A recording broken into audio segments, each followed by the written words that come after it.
Feminism just wants to watch the world burn. Warning, the following video is probably offensive as hell. Comments and criticism from the captain are uncensored and embellished to the point of absurdity for entertainment value. If you get offended easily, you should refrain from viewing this content. Or view it anyway and bitch about it in the comments. Those are always good for a laugh.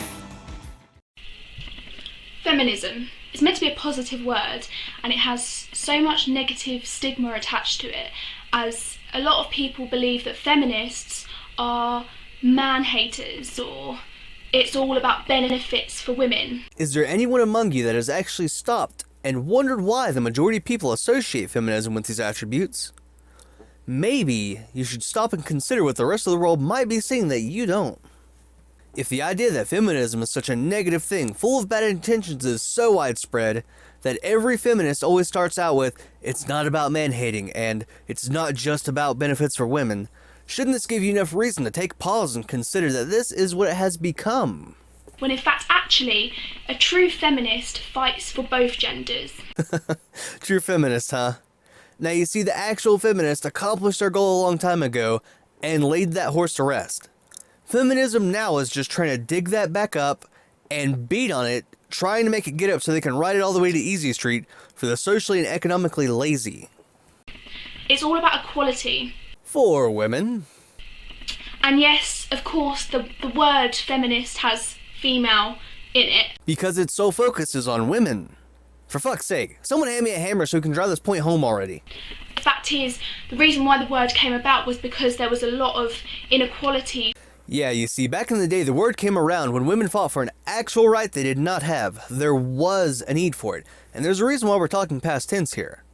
Unless, of course, you live in Southern Africa or the Middle East. And judging by your accent, you were definitely raised in a civilized country. The reason why it's called a feminist is obviously because it was fighting for female rights at the time. I kind of feel like we're spinning our wheels in the mud here.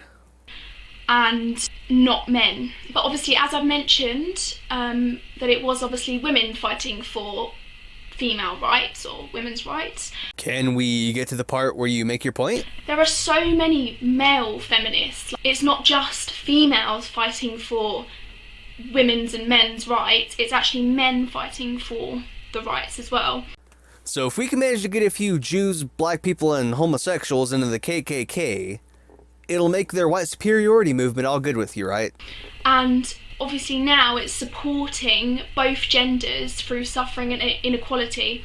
Now, I swear to God there was a word for this. You guys know what I'm talking about. It's when people say they're about one thing and then do something completely different. And a lot of people believe feminism is solely about women, when in fact actually, yeah, inequalities that women suffer, but actually there are a lot of inequalities that men suffer. Hypocrisy! Yep, that's the word I was looking for. And I'm just going to go through actually a lot of things that feminists fight for. Oh, this should be good. Men are told that their problems and their matters are not problems, that they don't matter. The only time I've heard that has come out of the mouths of your fellow feminists. That's irony, right?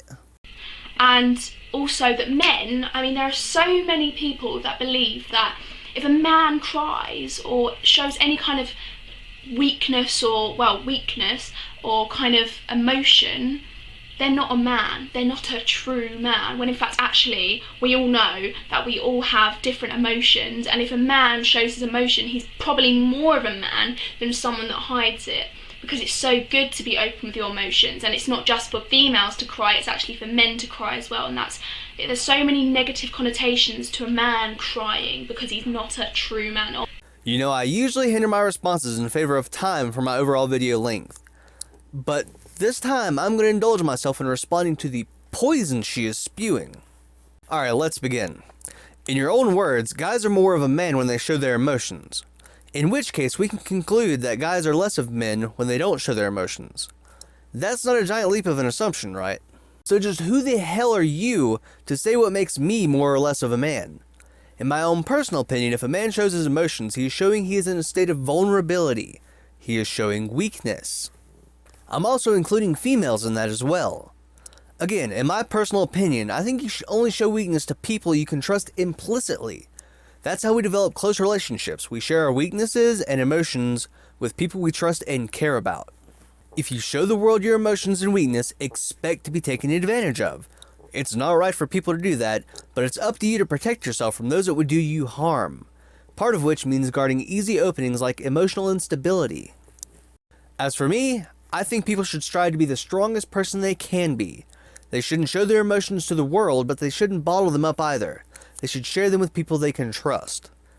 I'm against people choosing weakness as a character trait, but again, that's just me. Another true fact, men never, will hardly ever win child custody. Why is that? And that's an inequality in itself. That's ridiculous. I mean, men can just be as good parents as females. Men are also abused and no one seems to care, and they suffer abuse in relationships as well. So why isn't that such a big thing? But this is what I'm saying, feminists are fighting for these as well. No, they're not. The egalitarians, MRAs, equalists, humanitarians are the ones fighting that battle. Feminists are still bitching about tampon tax and fake wage gap statistics. Men are raped. So obviously rape in prison, men are raped not just only in prison but also out in the outside world. But everyone seems to find that really funny. Whereas if it's in the reverse, it was a woman being raped, no one would find that really funny. So that's just a bit ridiculous. Again, it's the feminists who are sweeping all those issues to the side so they can focus on women, especially when they throw out fake college campus rape statistics. Maybe you should look into another group to align yourself with if you actually have those thoughts and concerns. Men are also sexualized and objectified in the media.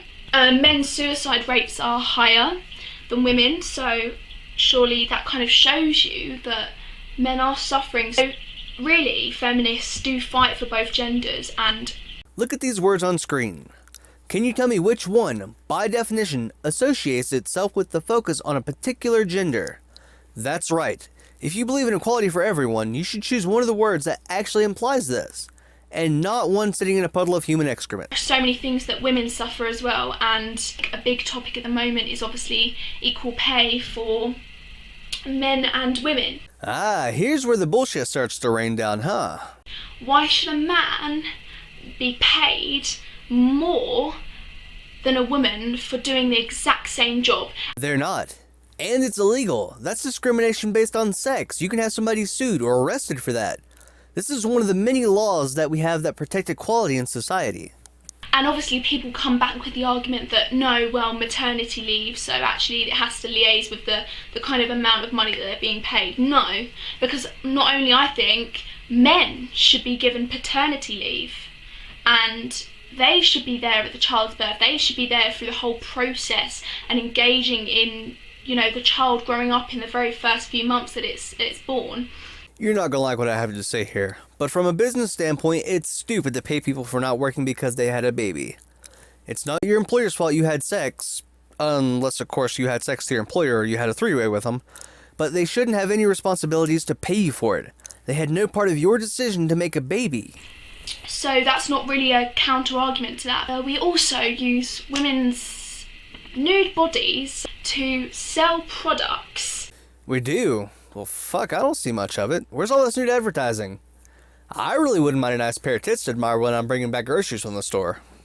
And yet when a woman actually willingly shows off her body, she's shamed for it. We're fine with seeing women and females' nude bodies as products and objects, but as soon as that we see them as a person, that's wrong. Said no man ever. But honestly, what the hell are you talking about? Look, porn is for the internet and closed doors. Most people don't want to see everybody's junk hanging out. This stems from a concept of decency and respect. And I'm all for whatever you can wear. Like, I'm not saying, oh yeah, every woman has to show their body and embrace it. I'm not saying that, but I'm also saying if you want to cover it up, then fine. Like, that's your decision. I've got nothing against that. But also, if you want to show it, you should not be shamed for that. You should not feel as though you're showing stuff that you shouldn't be showing. We were all born with our bodies, and we should embrace them because they're beautiful in all shapes, forms, everything. Like, it's fine. There's nothing wrong with wearing what you want or wearing nothing at all, so long as you do it within the privacy of your own house or a place that's been designated for you to do that. Otherwise, you can plan on being arrested for indecent exposure. because not everyone finds your shape and size beautiful. Well, I'm sure this video is going to end up being pretty lengthy, but if you're here with me at the end, I'd like to thank you for watching. I appreciate it, and until next time, have a lovely day.